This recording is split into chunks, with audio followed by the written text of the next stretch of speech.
Welcome students, ये BA first year and BA BEd first year English literature की class है।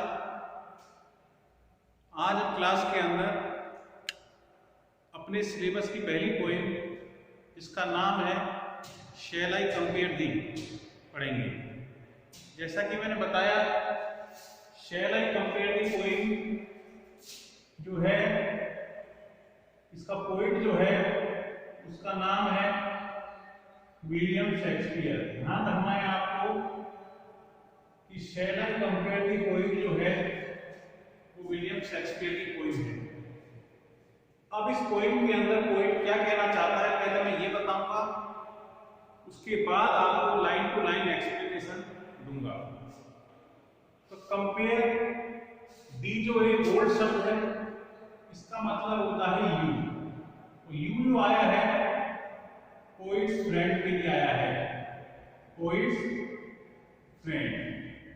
तो poet जो है इस सोनेट के अंदर दूसरी बात क्या लिखनी है, ये एक सोनेट है। सोनेट मैंने बताया था आपको, sonnet is a poem of 40 lines. Sonnet एक 40 लाइन्स की पोएम होती है, जैसा कि मैंने बताई दिया आपको। तो शेक्सपियर का पहला सोनेट जो सिलेबस में है जिसका नाम है शैल आई कंपेयर दी, और दी आया है पोइट्स फ्रेंड के लिए। इस सोनेट के अंदर पोइट जो है अलग अलग चीजें, डिफरेंट ऑब्जेक्ट्स जो होते हैं, अलग अलग चीजों से अपने दोस्त की तुलना करता है। और जब वो अलग अलग चीजों से दोस्त की तुलना करता है तो वो पाता है कि उसका दोस्त जो है वो ज्यादा बेटर है अन्य चीजों से। अब दूसरी भाव में ये समझें कि दोस्त कैसे बेटर है। दोस्त का मतलब है दोस्त की पोइट्री। पोइट ये प्रूव करना चाहता है कि पोइट्री या वर्क जो भी है, व्यक्ति का वर्क जो लिखता है, व्यक्ति वर्क जो लिखता है, वो वर्क ज्यादा एवरलास्टिंग होता है अपेक्षा अन्य चीजों की। पोइट ये प्रमाणित करने की कोशिश कर रहा है पूरे सोनेट के अंदर कि पोइट का जो वर्क जो है वो ज्यादा बेटर है अपेक्षा इन चीजों की। अब हम एक एक लाइन करके सोनेट में पढ़ेंगे कि मैंने शॉर्ट में बता दिया इसके अंदर क्या है, कैसे कंपेरिजन करेगा, ये पे एक एक लाइन अपन इसको पढ़ेंगे। तो पहली लाइन है इसकी, शैल आई कंपेयर दी, से शुरू होती है। Shall I compare thee to a summer's day, to a summer's day, thou art more lovely, thou art more lovely and more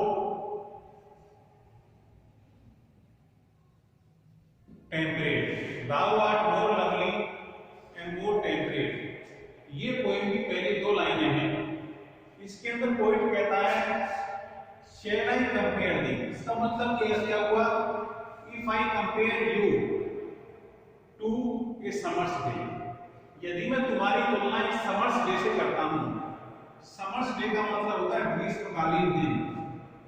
जैसा कि मैं जानते हैं ग्रीष्मकालीन दिन जो होता है टाइम से है, यदि ग्रीष्मकालीन टाइम जो होता है वो इतना अच्छा नहीं माना जाता है, लेकिन कोई ये कह रहा है कि यदि तुम्हारी तुलना समर्स डे से करता हूं तो उसकी तुलना में more lovely and more temperate, lovely माने ब्यूटीफुल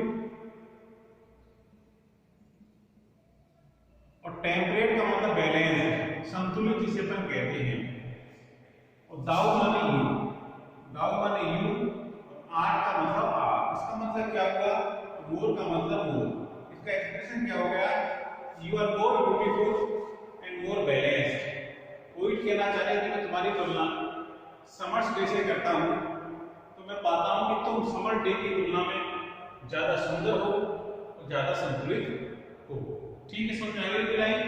तो पोइट अपने फ्रेंड के वर्क जो है, फ्रेंड जो है उससे तुलना कर रहा है। किसकी तुलना कर रहा है, समर्स डे की तुलना कर रहा है। आगे की पंक्ति पढ़ते हैं।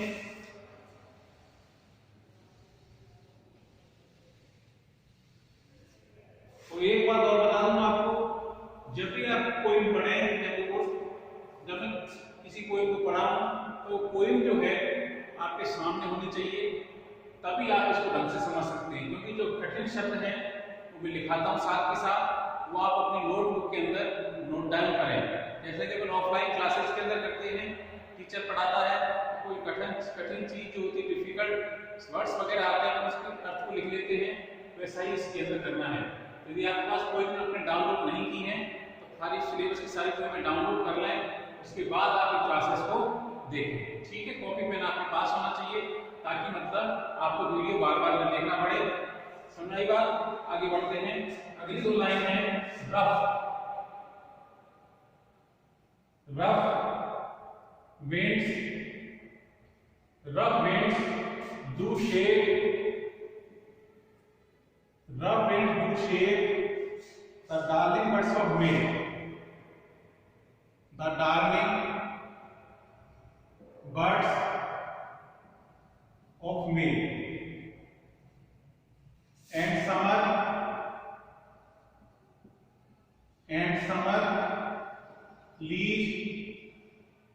summer's leaves are all too short a day. Yes, next to 9. अब पॉइंट कह रहा है, आगे फिर कंपेरिजन कर रहा है अपने फ्रेंड की। आगे क्या कंपेयर कर रहा है? रफ का मतलब फास्ट, विड्स जानते हैं और टू शेक का मतलब डेस्ट्रॉय। यहाँ पर शेक का मतलब क्या है? डेस्ट्रॉय। डार्लिंग बर्ड्स का मतलब ब्यूटीफुल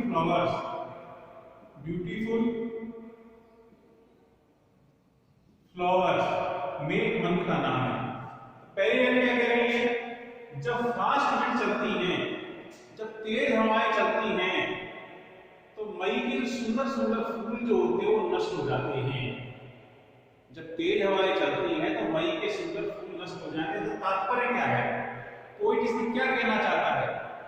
कहना ये चाह रहा है कि तेज हवाएं जो हैं मई के सुंदर फूलों को तो नष्ट कर सकती हैं, but these fast winds can not destroy the work of his friend.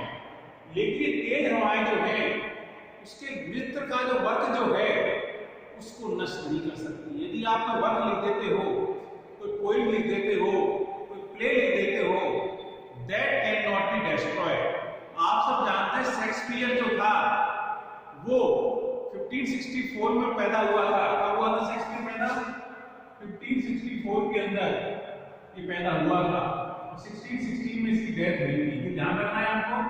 Shakespeare जो था 1564 में पैदा हुआ था, 1616 में इसकी डेथ हुई थी। तो जो 17th सेंचुरी, करीब 16th और 17th सेंचुरी में जो रहा, उसको आज हम 21st सेंचुरी के अंदर भी पढ़ रहे हैं। कारण क्या है? क्यों पढ़ रहे हैं? Shakespeare has become immortal.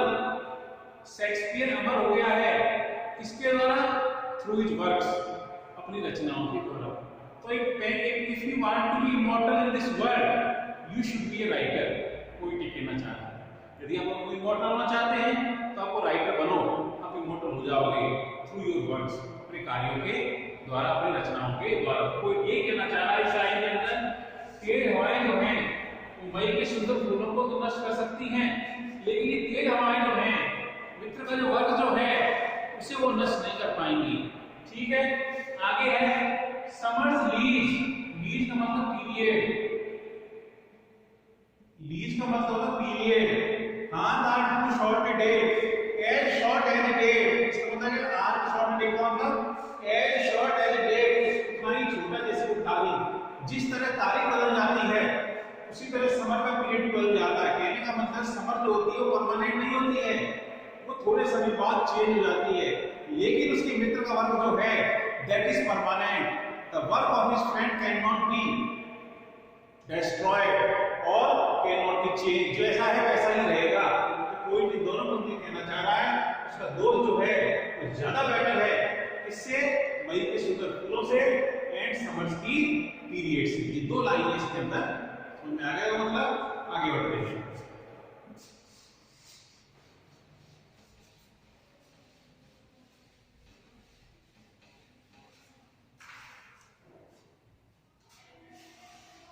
sometimes,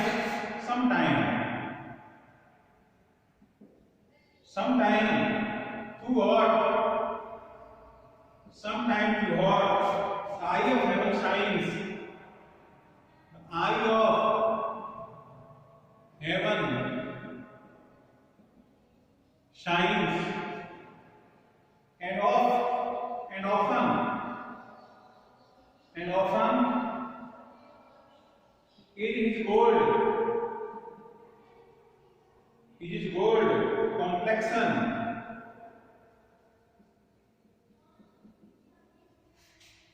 Dimmed. Second line, कोई चीज हर लाइन में चल रही है। जैसे कि मैंने बताया कि शेक्सपियर जो है एक ही विचार को बिल्कुल दोहरा रहा है। तो some time too hot eye of heaven. Eye of heaven का मतलब है सन। आई ऑफ हेवन किसके लिए आया है? सन के लिए आया है। तो कभी कभी क्या कह रहा है कि सूर्य की जो रोशनी होती है वो टू हॉट मतलब इतनी ज्यादा that we cannot tolerate. Sometimes the shine of the sun is too hot that we cannot tolerate. इसका मतलब the power of the sun cannot be tolerated by us. कभी सूर्य की पावर दिखाता है उसे ऐसा लगता है कि सूर्य से ज्यादा शक्तिशाली कोई है ही नहीं। कोई टेकना चाह रहा है। कभी कभी सूर्य को ऐसा महसूस होता है कि सूर्य की शाइनिंग इतनी तेज होती है, इतना तेज होता है कि ऐसा लगता है कि सूर्य के प्रकाश को मतलब कोई मात नहीं दे सकता है, कोई हरा नहीं सकता है। And often is gold complex and dimmed. Gold complex and complexion माने रंग कलर। गोल्ड कॉम्प्लेक्स क्या है? The sun's color.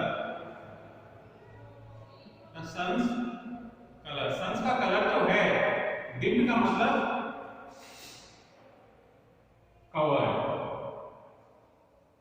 लेकिन सन जो कलर जो है उसको भी कवर किया जा सकता है। किसके द्वारा? बाय क्लाउड्स, बादलों के द्वारा। ये ध्यान रखना है। लाइन किससे रेफर करें? क्लाउड से। कोई कहना चाह रहा है कि सूर्य अपने आप को शक्तिशाली समझता है और लेकिन उसके कलर को भी मतलब क्लाउड्स के द्वारा कवर किया जा सकता है। कोई कहना चाह रहा है उसका दोस्त जो है is better than the sun.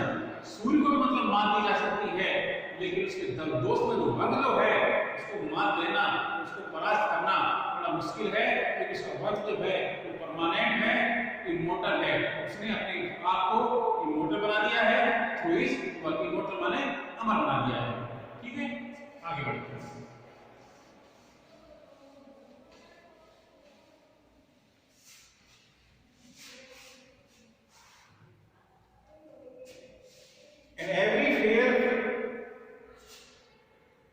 And every fair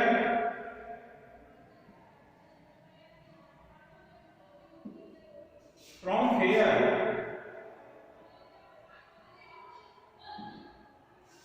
sometimes declines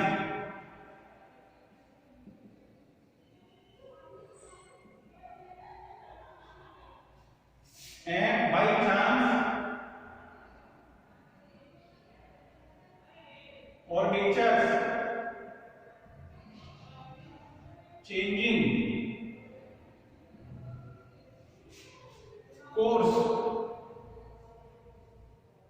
untrimmed।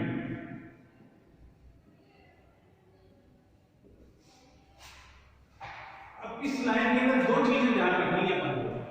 एक तो फिगर ऑफ स्पीच का यूज है जिसमें बताया जैसे जैसे आपको एक एक्स्ट्रा फिगर ऑफ स्पीच आएगी मैं आपको बता दूंगा। इसके अंदर क्या रिपीट हो रहा है? क्या रिपीट हो रहा है? Fair and fair, fair from fair, fair from fair, F है चेंजिंग कोड। ये कौन से शब्द हैं? पहले देखा है कॉन्सोनेंट लेटर्स। कौन से लेटर हैं? Consonant letters, consonant letters are repeated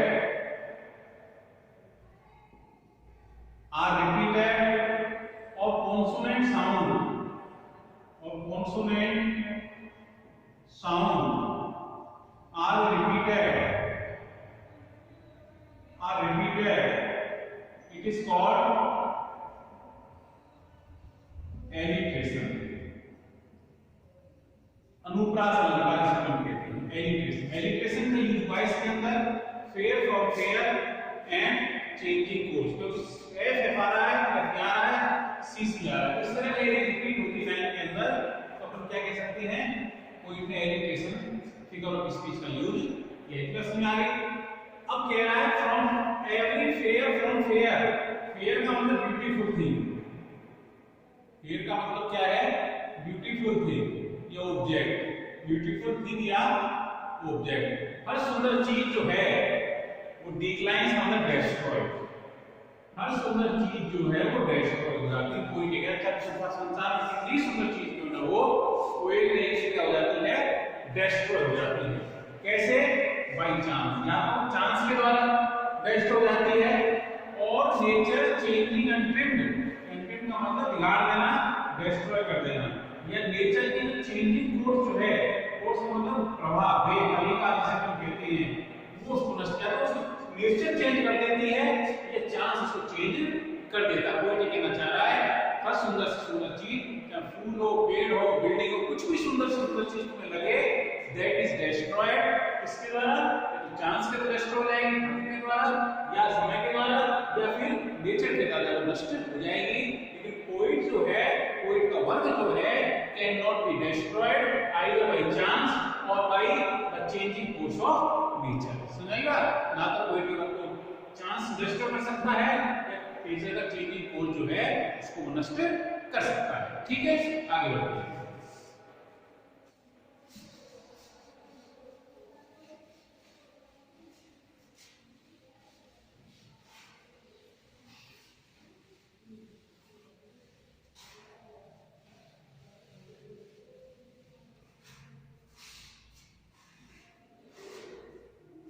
By but thy eternal, but thy eternal summer shall not fade, nor lose possession, nor lose possession of that fear thou oest। अब poet कह रहा है, conclusion निकाल रहा है यहां से, अपन पोइट ऐसे कंक्लूजन निकालना शुरू कर दिया उसने, but Dai eternal summer, eternal summer का मतलब permanent summer, eternal permanent, permanent, लेकिन वो परमानेंट समर जो है शैल नॉट फेड ऑन, कम होना, नष्ट होना समझ लो आप, लेकिन वो परमानेंट जो चीज है वो कभी नष्ट नहीं होगी, कम नहीं होगी।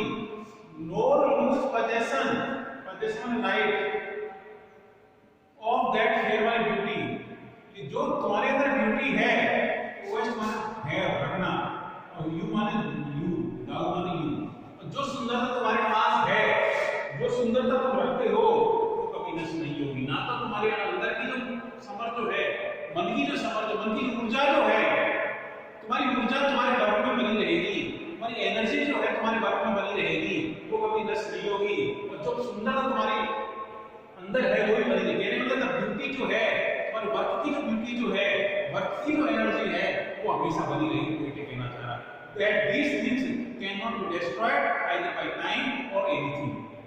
ठीक है ना, इन चीजों को भी नष्ट नहीं किया जा सकता है। आगे बढ़ते हैं।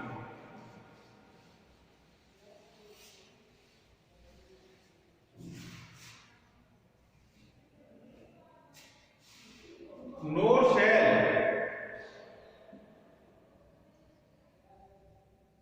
death break down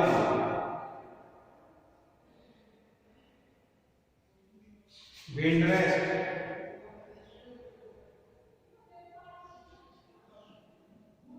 in his shade when in eternal lines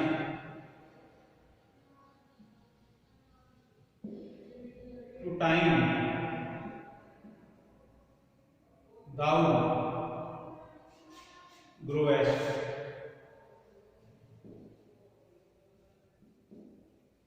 अब पॉइंट ये कह रहा है कि डेथ जो है, डेथ ब्रेक डाउन डेथ का मतलब death will have no effect on you. इसका मतलब क्या है? Death will have no effect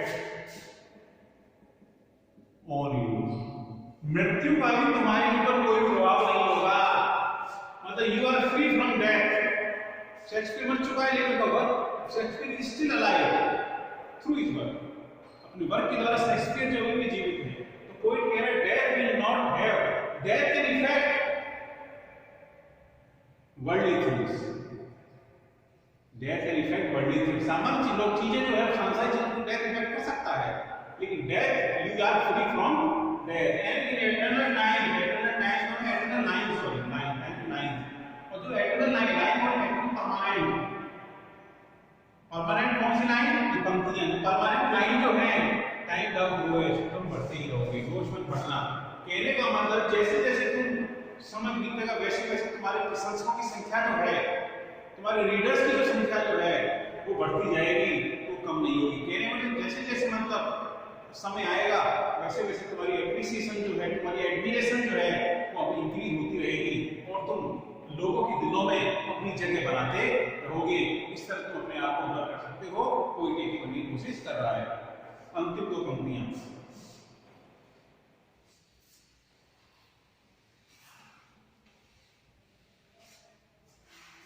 so long as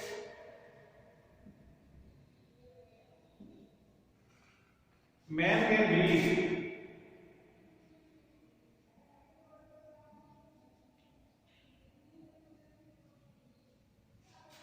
or eyes can see,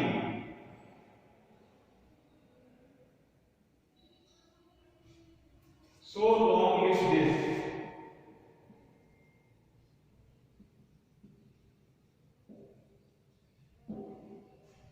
and this gives life to me.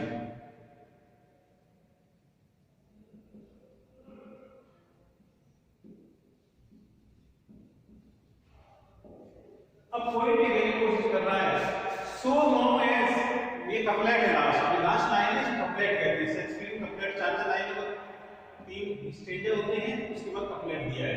तो so long as man can breathe, जब तक मनुष्य सांस ले रहा है, और eye can see, जब तक वो आंखों से देख पा रहा है, so long with this, तब तक ही रहेगी। इसका मतलब this poem, इसका मतलब this poem या sonnet जो भी है वो रहेगा। gives diversity to a life, gift रहेगी, दीवानी यू, इससे तुमको जीवन मिलता है। कोई लास्ट में कहना चाह रहा है जब तक मनुष्य सांस ले रहा है, मनुष्य का सांस लेना कभी बंद नहीं, हम सब जानते हैं मनुष्य का सांस लेना कभी बंद नहीं हो सकता, और आंखों से हमेशा देखते रहेंगे, ये बात सकते हैं, तब तक ये कविता रहेगी जिसको ये देखते हैं। और जब तक मनुष्य प्रजाति इस पृथ्वी पर है, जब तक इस मनुष्य प्रजाति संसार में है, तब तक मतलब पोइट याद किया जाएगा। और पोइट जो है कौन है? पोइट उसका मित्र, उसके मित्र का जो वर्क जो है हमेशा लोगों के दिलों में रहेगा, हमेशा लोगों के मन में। पोइट ये कहना चाह रहा है शेक्सपियर इस पोइट के अंदर कि व्यक्ति जो अपने आप को यदि अमर बनाना चाहता है तो उसे एक वर्क लिखना चाहिए। तो वर्क ऐसा हो जो लोगों को प्रभावित करे, ऐसा वैसा वर्क नहीं जो लोगों को मानसिकता को दूषित करे। वर्क ऐसा होना चाहिए कि लोगों को प्रभावित करे, लोगों को अट्रैक्ट करे। सिर्फ एक वर्क के द्वारा व्यक्ति जो है अपने आप को अमर बना सकता है। छोटा सा सोनेट था जो मैंने समझा दिया आपको, उसकी समरी जो है अपने नोटबुक तो तुम्हारे पास है, उसके अंदर पढ़ लेना, एक बार घर पे दोबारा पढ़ लेना। उसका लॉन्ग आंसर जो है नोटबुक के पीछे दे रहेगा, उसको पढ़ लेना। बाद में क्लास में लगी नहीं तो पीडीएफ के रूप में इसका आंसर भी आपको ऐप पर डाल दूंगा, ठीक है ना? तो आप उसको एक बार लिख लेना, तो दिक्कत आएगी तो मुझसे पूछ लेना बाद में, ठीक है ना? तो that's all for this class. आज ये पोइम जो है वो मैंने कंप्लीट करवा दी है। तो सोनेट था, 14 लाइन की पोइम थी, आपको समझ में आ गई होगी, ठीक है? इसको बाद में इस वीडियो एक बार समझ में नहीं आए उसी बार देखें, इसकी समरी को पढ़ें, आपको अच्छी तरह समझ में आ जाएगी, ठीक है? Thank you for this class. अगली पोइम क्लास में होगी। That's all for today.